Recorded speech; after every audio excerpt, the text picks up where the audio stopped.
आपकी भावना अब 90% जनता में आ चुकी है। अब वो सड़क में निकलने को भी तैयार बैठी है। अब एक ये चीज़ हो रही है कि जो हमारे राजनेता हैं, जैसे कि महोबा डिस्ट्रिक्ट के लोग हैं, राठ के हैं, हमीरपुर के हैं, ये ललितपुर के हैं, ये बुंदेलखंड राज बनाने की मांग स्पष्ट कर रहे हैं। वो किसी पार्टी के हों, किसी संगठन के हों, इससे उनको मतलब नहीं है। वो बुंदेलखंड में उन्होंने जन्म लिया है, वो चाहते हैं कि बुंदेलखंड राज बने। लेकिन अभी बांदा के जो जनप्रतिनिधि हैं वो इस मामले में चाहते तो हैं लेकिन मौन धारण किए हुए। इसलिए हमने एक नारा दिया है बुंदेलखंड के संबंध में कि बुंदेलखंड राज की जो बात करेगा बुंदेली उसको मतदान करेगा। ये एक इस कार्यक्रम की प्रगति अब शुरू हो जाएगी, क्योंकि 27 में चुनाव भी है और पंचायत के चुनाव भी हैं। तो इसमें बुंदेलखंड अपना शक्ति और प्रदर्शन दिखाएगी। हम चुनाव नहीं लड़ेंगे, लेकिन जो बुंदेलखंड की बात करेगा, जो समर्थन करेगा, हम उसका साथ देंगे, और जो विरोध करेगा हम उसका विरोध करेंगे। ये एक आगे की रणनीति बुंदेलखंड राज्य संघर्ष समिति की बढ़ रही है। और इसमें जितने भी बुंदेलखंड के संगठन हैं, 12-14 संगठन, वो सब हमारे साथ में हैं। इस पर हम अक्टूबर में एक सम्मेलन भी करेंगे सामूहिक बुंदेलखंड के उसमें, कि हम लोग साथ इस कार्य को आगे बढ़ावें। और सब तैयार भी हैं, और पहले भी तैयार थे और आज भी तैयार हैं। हम सब पूरे बुंदेलखंड के जितने भी संगठन हैं सब एक साथ हैं और एक राय के हैं। इसमें किसी प्रकार की कोई दो भावना नहीं है। अभी हमको लोग बुलाते हैं। मैं ललितपुर गया था, मैंने ललितपुर में भी यही बात कही थी। अभी मैं महोबा गया था, महोबा में मैंने यही बात कही थी। और सब जगह ललितपुर में तो आपको मैं बताऊं, जब मैं पदयात्रा में था तो वहाँ के राज्य मंत्री मुन्नी लाल जी जो हैं वो हमारी पदयात्रा में सम्मिलित थे। साथ में उन्होंने ललितपुर में पूरी पदयात्रा की।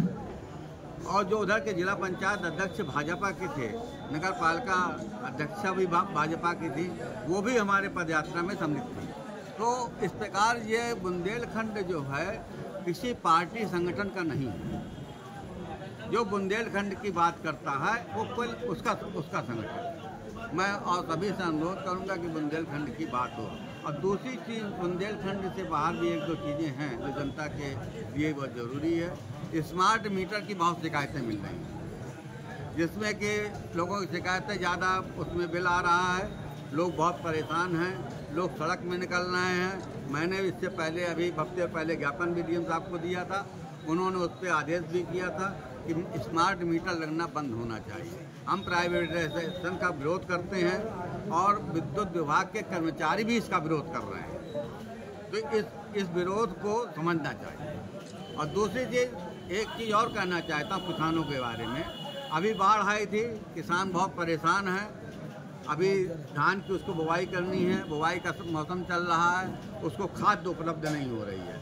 अभी 2-3 दिन पहले मैंने माननीय बड़कू जी ने वार्ता हुई थी, उसमें मैं ये कहा था कि खाद जो है समानता के साथ लोगों को मिलना चाहिए, जिसकी जितनी आवश्यकता है वो मिले। वो नहीं हो रहा।